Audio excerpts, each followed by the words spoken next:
Skaar is no lightweight himself, having been born to two of the universe's strongest warriors. He possesses the gamma-powered healing and strength of his father. However, unlike Hulk, Skaar doesn't get more powerful as his rage builds. Skaar can take power from a planet's tectonic plates and even control volcanoes, thanks to his mother's ability to access the old power. Skaar has the ability to transform back into his humanoid form when it is evident that he is still essentially a child underneath all that wrath and all that strength.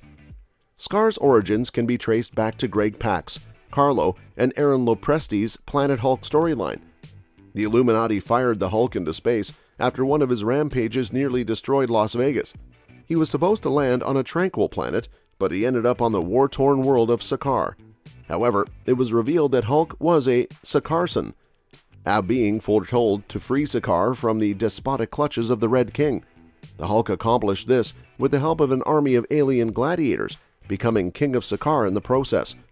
He also discovered some tranquility and a deep bond with the warrior known as Caiera the Old Strong. Unfortunately, the tranquility would not last. Caiera was killed when the shuttle carrying the Hulk exploded. In the World War Hulk miniseries by Pak and John Romita Jr., the Hulk and his Warbound arrive on Earth, believing the Illuminati are to blame for her death. Until it is discovered that one of his gladiators, Meek, was the cause of the explosion, Hulk easily dispatches his erstwhile allies. Meek claimed he witnessed the Red King's followers destroying the shuttle, but refrained from intervening because he believed that the Hulk was the only force capable of defending Skaar. By using a number of weaponized satellites that Iron Man launched, he was able to turn Bruce Banner back into the Hulk and confine him.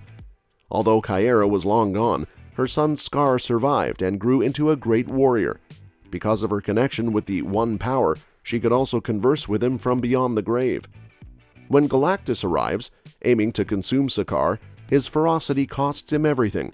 Caiera absorbs the One Power and exiles Skaar to Earth as a result of Skaar's reluctance to stand down. Skaar plans to murder the Hulk, but he quickly discovers that Bruce Banner has lost his ability to morph into his gamma-irradiated form. Skaar agrees to travel with Banner in exchange for Banner teaching his alter ego son how to slay his father.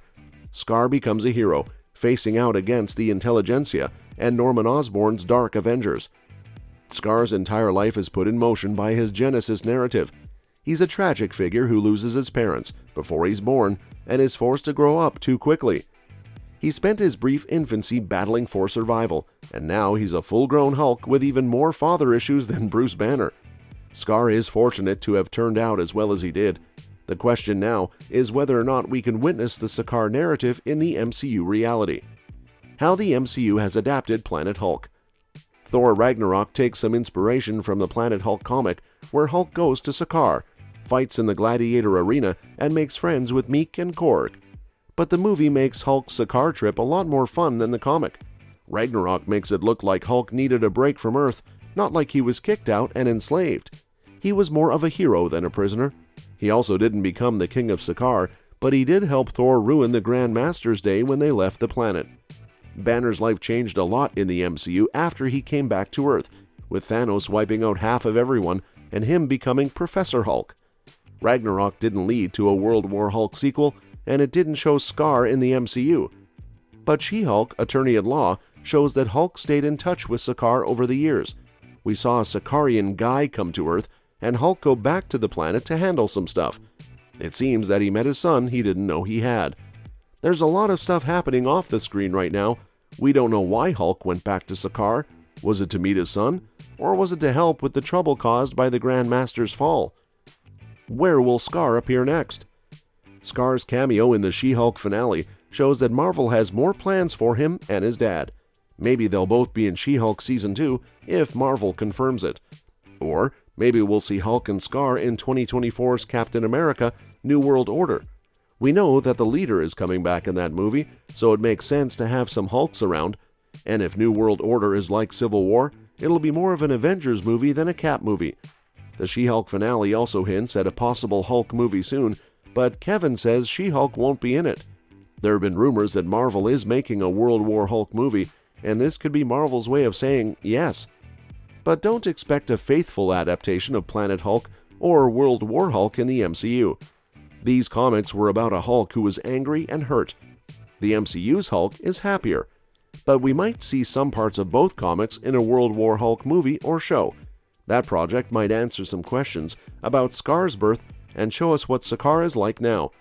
And like the Hawkeye show had Clint Barton give his bow to Kate Bishop, the next Hulk movie might have Skaar take his dad's place as the big green hero the world needs. Where do you think Skaar will show up next in the MCU? Do you think a World War Hulk movie is coming? Tell us what you think in the comments. One possible theory on whether we can see Skaar and Hulk engaged in combat in Skaar's solo movie is as follows. Skaar's solo movie could be a sequel to She-Hulk Attorney-at-Law, where Skaar is introduced as Hulk's son from the planet Skaar. The movie could explore Skaar's origin story and his relationship with his father, who has been absent for most of his life. Skaar could struggle to adjust to life on Earth, where he is seen as a threat and an outsider by many people. He could also have a hard time controlling his anger and his powers, which are influenced by the old power of Skaar. Hulk, on the other hand, could try to bond with his son and teach him how to be a hero and a good person. However, Hulk could also have his own issues, such as dealing with the consequences of his actions during World War Hulk, where he attacked Earth in revenge for the death of his wife Caiera.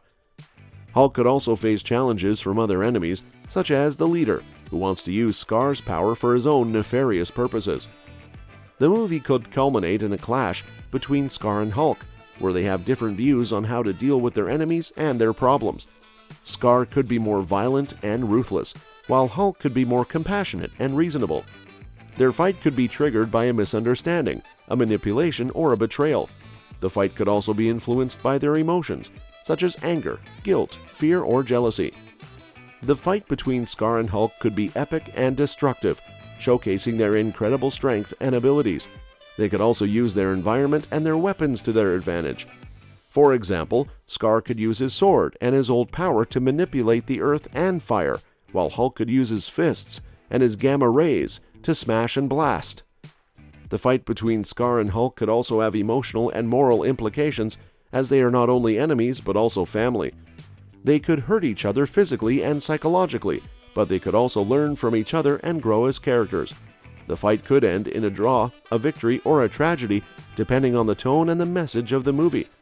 This is just one possible theory on how Skaar and Hulk could engage in combat in Skaar's solo movie. There are many other ways that the movie could unfold, depending on the creative choices of the filmmakers and the actors. However, based on the comics and the MCU lore, it is likely that Skaar and Hulk will have some conflict and some connection in their future adventures. And that's that for today's video. We hope you enjoyed this video. If you did, please give this video a thumbs up and subscribe to our channel for more amazing content.